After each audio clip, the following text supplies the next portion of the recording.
All right, we're back here again. Don't literally don't know that time. Like I didn't even say anything that time. But here we go again. Let's go. I'm gonna certainly I'm gonna certainly just rename this to I'm gonna say number 4.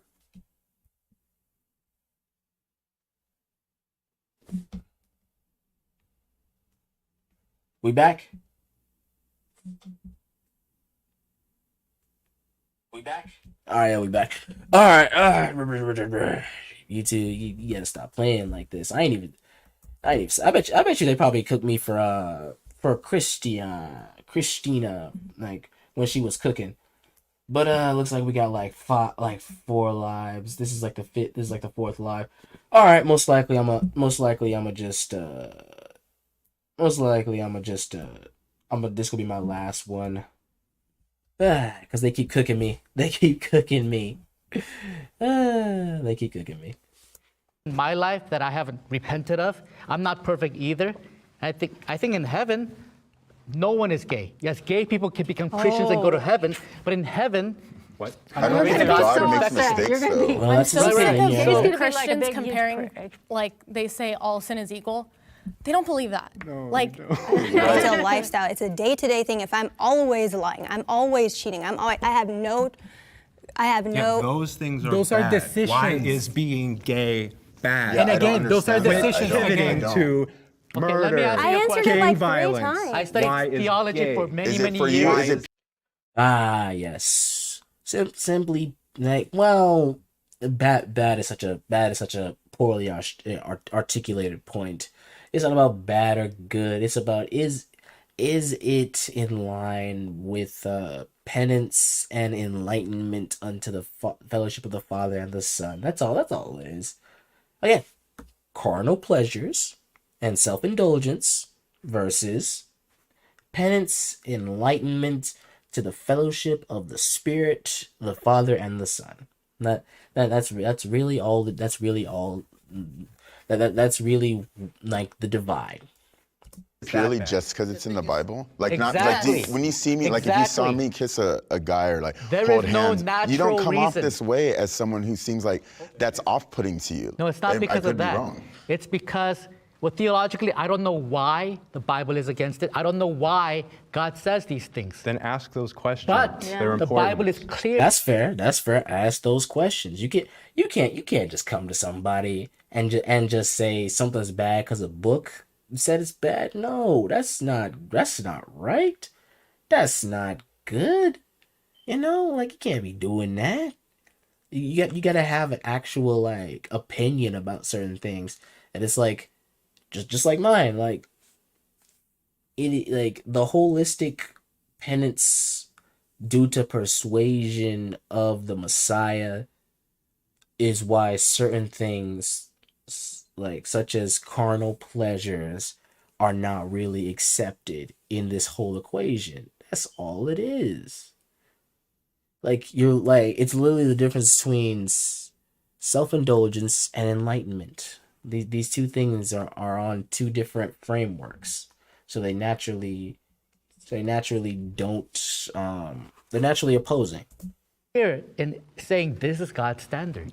And I don't understand the whole mind of God. Well, what don't I you understand about there's a design for And family? you could say it's about the natural order of creation, that Yeah. of procreation and how God made things the way Is that they the are. end all It's a and weak be all of argument. life? Now that's my interpretation. Yeah, like, do you only I have can't sex say to 100% procreate? that that's No. what I want. It's fine. Not even in nature. That doesn't even happen in nature. I can't think for God, but I do know what the Bible is clear in its teachings. But he gives us wouldn't you logic and say- wouldn't reasoning. We you should say- question. Wouldn't you be humble Yeah, enough Kelly, This is a to good. what's on your This is where conversations like this really get interesting because it's like, how do you articulate your faith out in the wilds? What do you really be talking about? Like what like? And I might, and funny thing about it, I might rewatch these live streams and kind of edit these crap the thumbnails to suit what they're about. I hope that YouTube doesn't kick me off. I mean, I hope I didn't put my foot in my mouth. Granted, I might need to see like why these things ended, but never mind. Let's keep going. mind? No, I mean, I do really feel for you because I do understand that it sounds condescending to say, but I understand you believe that the Bible says is being gay is wrong. Like, I get, like, and that is how I always felt growing up. And what I watched is, as like clearly gay people of my generation, I watched them kill themselves. I've watched them try to be different. A tragedy. Yeah, the lives lost. It is a tragedy, man. Like people dying is not good in any circumstance, in any shape or form. It's tragic. Them live lives of just complete desperation. I watch them get married to women and have sex on the side. Like, I watch them. Whoa! What you be watching? Like, come on, Granny. What you be watching? Wait a minute, Granny. You can't be going into people's private lives like that, Granny. What? Cover your eyes. I watch these beautiful people, these beautiful, like, loving people made of love and who had so much to give the world, try to subvert an important part of themselves to fit into this idea, like this 1 or 2 lines from the Bible. And as I said, yeah. I think the way the conversation is articulated in this area can be a bit archaic as far as articulating like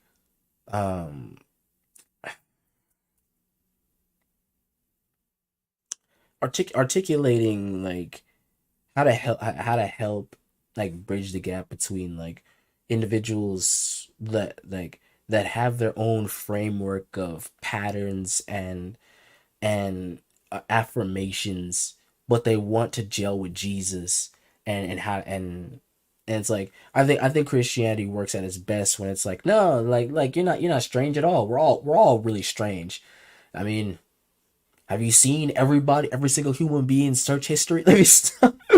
Nah, I'm joking. But no, seriously, it's like I think that LGBTQism or homosexuality as part of the conversation is I think it is articulated as the odd man out when it's like, no, it's like we're all a bit strange in there, you know what I'm saying? Like we're all a bit strange. It's like that's why it's like we meet at the middle of Jesus of this penance, this enlightenment, this fellowship through the Son. It's like you're not the odd man out. We're all the odd man out, and we're meeting in the middle because we love Jesus and we want to give our lives unto the triple OG, double OG, the phenom, the legend himself. Literally died and said, that ain't strong enough, and then literally kicked himself right back into existence and said, nah, I'm back 3 days later and said, I'm champion, chief. I just walk to heaven.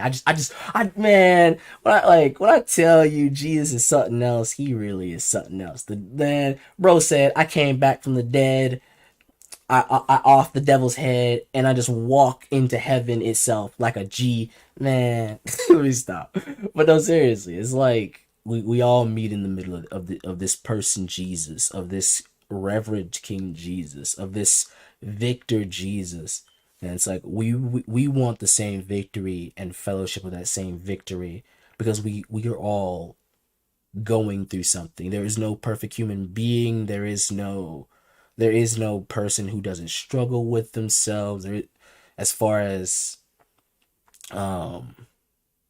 just laying it all on the table. Like just being an integrally good person, not necessarily for goodness sake, but just standing on their own word as I will do it.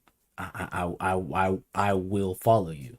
We all trip, we all stumble, we all take a little detour here and there, and then we like, oh, why did we go down this way? Why did we take this route? We regret it, but it's like there's forgiveness, there's mercy, and yeah, it's really good, man. Like Jesus is so good to us, all of humanity. When you mentioned testimony and I said that was anecdotal, I will also come back and say that's also anecdotal. But we can go then back to the legislation. If you have a fundamentalist person that believes that that's wrong and they manage to get into the legislature, they will pass a bill against it. So we're not The law of the man playing is judgmental. in a playing field for equality for all. So the fact that you have, even if you don't understand where it comes from, the fact that you have that belief and you will force yourself into government to then decide for other people. Right, I don't understand those things. It's That's a big wild. no, because I truly do feel God enjoys love. I prayed and prayed and prayed to find love and stuff, and I was like, I'm so lonely. And it's like, I'm getting to that place where I might have that with someone, and I feel so happy. And this guy he's Catholic, he goes to church, and he goes to confession, and he loves these things, and it makes me feel so good. Do you feel like part of that relationship was filling a hole and a void that maybe Jesus could have filled? Maybe if you focus on that first. No, that's just a question. because I've been focusing on it I've been single for about like 7 and your years. Jesus hole is filled already with my Jesus itself, yeah, right? Jesus is inside the hole. Y'all wrong for that. Excuse me, Lord. Y'all wrong for that. Come on now. Oh my God. Oh man. Let's see what we In the got here. past, I've experienced unexplainable supernatural events. Oh, for sure, yeah. Come on, let's go. Hey man, finally, a question that won't get me terminated. Finally, a question that won't get me terminated off the platform. Let's go. I've questioned if what I believe is true. The question is what I believe is true. Yeah. That's the nature of knowledge. That's the That's nature the of nature knowledge. of knowledge. Reality. Look at that, a middle ground. Look at that. I even question like being an ex-Christian sometimes. I call myself a hopeful agnostic. I dig sure that. as shit hope something's out there because that's really depressing if there's not. But if there isn't, that's cool too. I just, yeah, like obviously we all became ex-Christians because we started questioning what we believe. And I think that's really important to like solidify your faith as well, like on your side too. Thank you for saying that, because that is true. Like that is something, me questioning is something that has solidified my faith a lot more, finding information about like the evidence of Christ, the evidence of God. Because I feel like, honestly, you'd be lying to yourself if you didn't say that it took faith to believe in anything. It takes faith to believe in the Big Bang. It takes faith to believe that there's this void out here. Why would you say that? Because you don't know. Were you there? Well, faith is faith as far as the ancient Greek, it's highlighted as persuasion. So you must be based on a set of factors, whatever it is, whether it's the person telling you the set of information or where this information comes from, or of course it being accepted by the general community. It's literally to be persuaded to think a certain way. So it's like, not this miracle feeling in your chest because of whatever that is articulated as. No, it's like you're persuaded based on a set of factors. That's what faith is.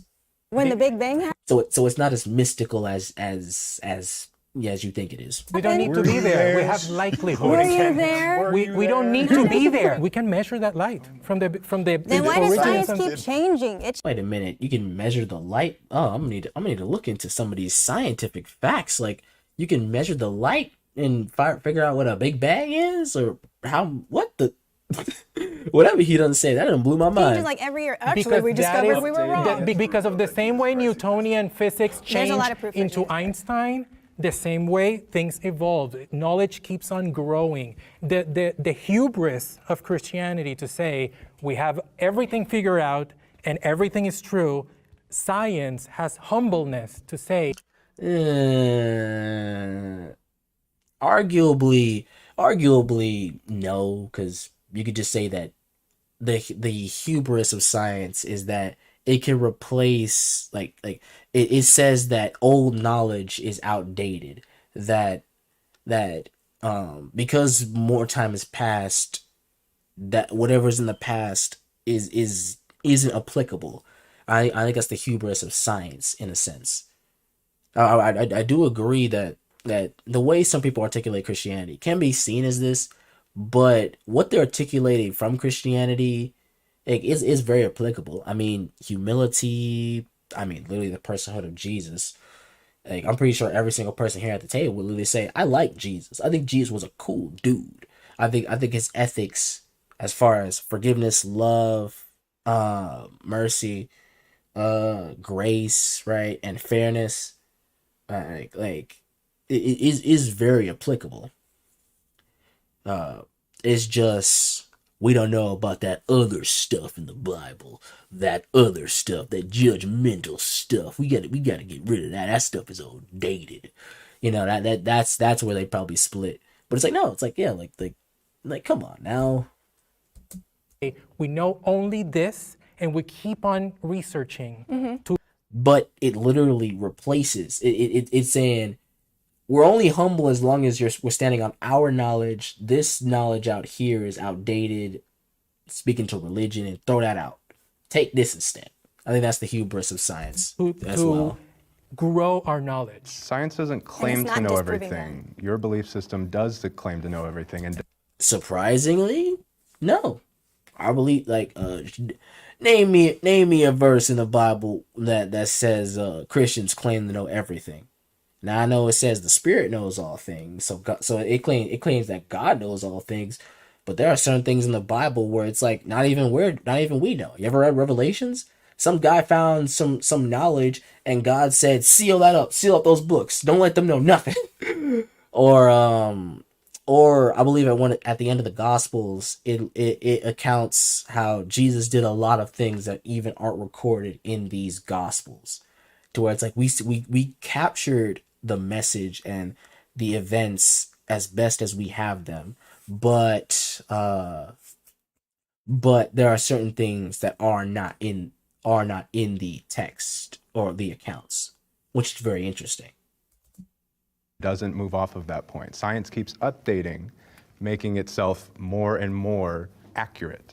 And then there's that in of a sense. Science doesn't necessarily speak of a morality or a sort of structure that is applicable to every race, age, and culture. So I don't know how they like take that in the Bible as kind of equate. Like these kind of are two different frameworks. Science is like, okay, here's the mechanics of how everything works in existence. The Bible is more so what is considered a typically morally righteous life in response and in the making and in the nature and reflection and integrity of our Creator as He made us to reflect Him. That's a completely different conversation. The beauty of life, that's the beauty of living, is to keep learning. And I think that's crazy. To keep saying that every time something changes that we thought to be true, this is awesome. We were wrong. We thought that we didn't need to wash our hands before surgery. Yeah. And then all of a sudden, I'm glad that we that's a whole different conversation, but all right. discovered that. But then all of a sudden we discovered the microbes and how that affected, the health of the body. And then all of a sudden, Then that's stop back. saying you know. Then just be like, We think never this, said and we think knew. that. We said we were Well, you did say you know better than the Bible, but humble in science to know that we know what we know. And we're constantly trying to grow that. But aren't we both in that same spectrum, right? Like where we're saying we know what we know because we know it, right? Like aren't we both kind of stuck in the middle there? Like we know this to the fact of what we know it, but we're open to like understanding it and sharpening our effectiveness over time. That knowledge. We don't have the hubris to say we know everything. I think it's so And important I to don't be think like, I know everything either. I can't prove that God exists, but I also can't prove that He doesn't exist. I love that you said that. And I Good old appreciate that. the conundrum of God's existence. Disprove God, like tell a believer prove God to me, and tell an unbeliever disprove God to me. You get into all types of morally weird arguments. Like, and I hope you all say that too, like that you can't 100% prove God. I agree. Yeah, that's what faith is. Speaking about belief, I've spoken to a lot of ex-Christians because 6 years ago I started a ministry called Uber Evangelism. Trained about You say Uber? a dozen people to go across the country to drive for Ooh, Uber he and a also missionary. talk about Jesus. Oh my God, so I've that's my spoken to a worst lot of nightmare. Is people. that how Gideon got saved? Yeah, The Uber drivers talk to you about it? I'm the Uber driver who talks about Jesus. So you think that's harassment? Now, aside from going Oh over that, wow, so we just can't coexist. You know, we just can't coexist, man. That's rough. Like we just can't coexist. Like, hey, if you can think this way and I think this way, I think we can like have a conversation about it. Nah, shut up. You religious person. I don't want to hear nothing from you. You're forcing your religion upon me. Or that's messed up. so I've spoken to a lot Wasn't America built on like freedom of speech and expression of freedom, right? Come on now. of people from different perspectives, different religions, and it really enhanced my faith in Christ. But also, Okay. I've also spoken to a lot of ex-Christians, and you could tell me if I'm wrong, but although the stats say it's because they disagree with some of the church's political stand, negative experience, but from my conversations with them, it appeared that most of them became ex-Christians because they just don't believe in Jesus. Is that right? For me, Yeah, they just throw out Jesus. I'm an extremely reluctant ex-Christian, right? Why? Like I would like to be a Christian, but things don't seem true. Yeah. Like What do it you just mean doesn't. by not believing in Jesus? Like That he's the Son of God. Of course, everybody No, receiving him. What the? Oh, y'all just being petty now.